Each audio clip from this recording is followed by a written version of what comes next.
Jelang musyawarah nasional atau Munas Golkar, sebuah surat yang berisi dukungan untuk Jokowi menjadi Ketua Umum Partai Golkar beredar. Bahkan surat tersebut ditandatangani langsung oleh sejumlah politisi senior partai tersebut.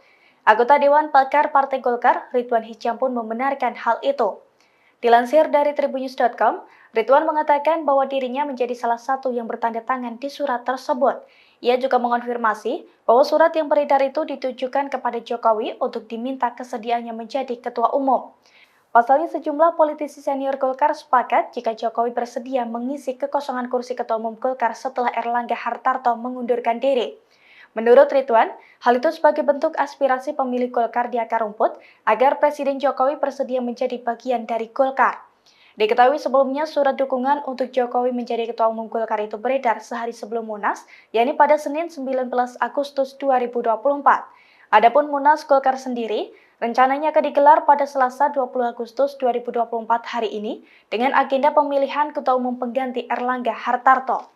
Download Tribun X sekarang, menghadirkan lokal menjadi Indonesia.